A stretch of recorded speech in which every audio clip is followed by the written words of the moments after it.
Ukraine में यह आग बता रही है कि पुतिन अब क्या करने वाले हैं। खार्किव को जलाकर रूस का अगला टारगेट कौन बनने जा रहा है, ये तस्वीरें बता रही हैं। कैपिटल कीव के बाद जेलेंस्की के सबसे अहम शहर खार्किव का ये हाल किया है रशियन मिसाइल और ड्रोन ने।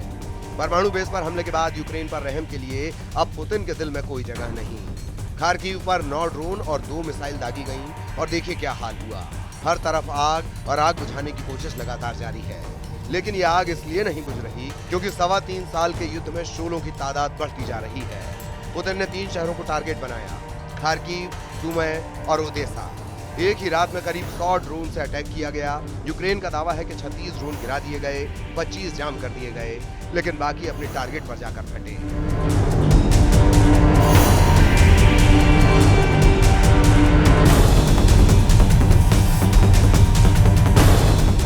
यहाँ पड़ा है वही शाहिद ड्रोन जो रूस ने ईरान से मंगवाया है। इसके एयरफ्रेम के कई हिस्से बरामद हुए हैं। इसके मोपेड वाले इंजन के टुकड़े भी देखे जा सकते हैं। इस ड्रोन की लाश सबूत है कि रूस इस युद्ध में अकेला नहीं है और यही ताकत है जिसके बल पर पुतिन के कमांडर अब युद्ध 3 गुना तेज करने वाले हैं। रूस में सुरक्षा परिषद के उपाध्यक्ष दिमित्री मेदवेदेव, जो रूस के राष्ट्रपति भी रह चुके हैं, उन्होंने कहा है कि यूक्रेन से बातचीत का बस एक मकसद है, संपूर्ण जीत और यूक्रेन में नाजीवाद हुकूमत की 100% तबाही। पुतिन के इन इरादों को टक्कर देने के लिए यूरोप में नई कोशिश शुरू हो गई है। फ्रांस के राष्ट्रपति इमैनुअल मैक्रों ने इटली का दौरा किया है और यहाँ प्रधानमंत्री जॉर्जिया मेलोनी से उनकी मुलाकात हुई। दोनों के बीच यूक्रेन को लेकर काफी देर तक बात हुई है, यानी पुतिन के खिलाफ यूरोप में लगातार सीक्रेट मीटिंग हो रही है और बहुत ही गोपनीय प्लान तैयार हो रहा है। जबकि दूसरा सच ये है कि पुतिन ने परमाणु बेस पर हुए हमलों के बाद अपने एटम बम वाली फोर्स को एक्टिव कर दिया है। पुतिन के मिसाइल बेड़े में ऐसे खतरनाक हथियार हैं जो पेरिस से लेकर रोम और लंदन से लेकर वॉशिंगटन डीसी तक सब कुछ पिघला सकते हैं। यूक्रेन के सरेंडर के लिए पुतिन की 4 डिमांड है। रूस चाहता है कि यूक्रेन अपने पूर्वी इलाके को खाली कर दे, वहां से हट जाए। दूसरी मांग कि यूक्रेन निष्पक्ष हो जाए, यूक्रेन की सेना की तादाद सीमित रहे और चौथी डिमांड कि यूक्रेन में चुनाव हो, नई सरकार बने।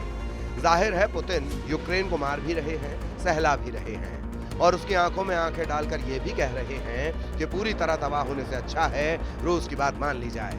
नहीं तो जो ट्रेलर मई में दिखाया और जून की शुरुआत में दिखाया जा रहा है, वही पिक्चर पूरे 2025 में बना दी जाएगी। इसीलिए नए हमले को यूक्रेन में खूनी मंगलवार कहा जा रहा है।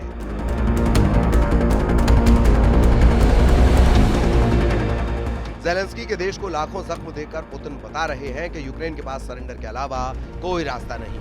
पुतिन के सामने चाहे ट्रंप हो या फिर उनका मिलिट्री ग्रुप नेटो, रूस किसी भी कीमत पर यूक्रेन को बख्शने वाला नहीं है। ये पुतिन का लगातार सबसे बड़ा प्रहार है। खार्किव पर ऐसे हमले हो रहे हैं जहां आग लगाकर दहक रही है। ये पुतिन का गुस्सा है जो आउट ऑफ कंट्रोल हो चुका है।